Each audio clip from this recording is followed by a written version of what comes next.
ஒரு நல்லாட்சி நடைபெற்று வருகிறது. குறிப்பாக மக்கள் நல பணிகள், மக்களுக்கு அதிகாரம், ஒரு வெளிப்படை தன்மையான அரசாங்கம், குறிப்பாக மாண்புமிகு முதலமைச்சர் மீது தமிழ்நாட்டு மக்கள் வைத்திருக்கின்ற நம்பிக்கை, தொடர் வெற்றியை தமிழ்நாட்டு மக்கள் அளித்து வருகிறார்கள்.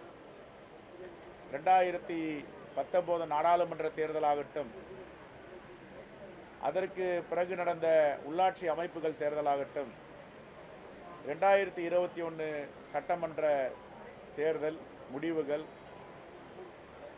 ஆட்சியை பெரும்பான்மை மக்கள் திராவிட முன்னேற்ற கழகத்துக்கு கொடுத்திருந்தார்கள். அதற்கு பிறகு உள்ளாட்சி அமைப்பு தேர்தல் பிரித்த மாவட்டங்களில் நடந்தது.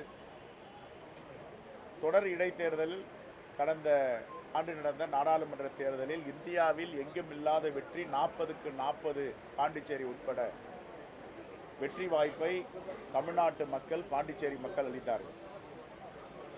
இதற்கெல்லாம் என்ன காரணம் என்றால், தமிழ்நாட்டில் குறிப்பாக இந்தியா கூட்டணி தலைவர்கள்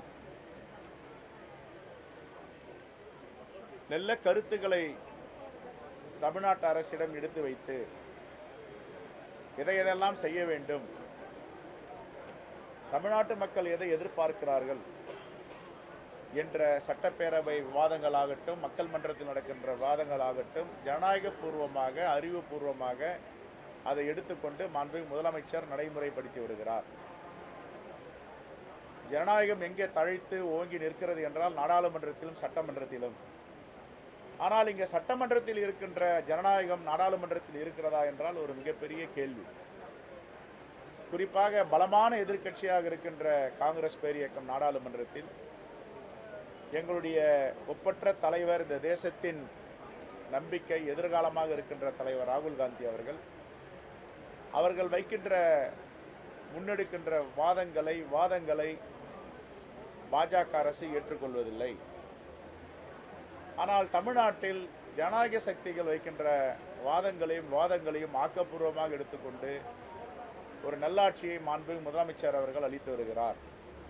அந்த அடிப்படையில் தான் இந்த இடைத்தேர்தலிலும் ஒரு மிகப்பெரிய வெற்றியை இந்தியா கூட்டணிக்கு திராவிட முன்னேற்ற கழகத்தின் வேட்பாளர் அருமை சகோதரர் சந்திரகுமார் அவர்களுக்கு அளிக்க இருக்கிறார்கள். ஆகவே மாண்புமிகு அமைச்சர் அவர்களும் வேட்பாளரும் பிரச்சாரத்திலிருந்து திரும்பிக் கொண்டிருக்கிறார்கள். அவர்கள் வந்த பிறகு இந்த பிரச்சாரத்தை நம்ம துவக்க இருக்கிறோம்.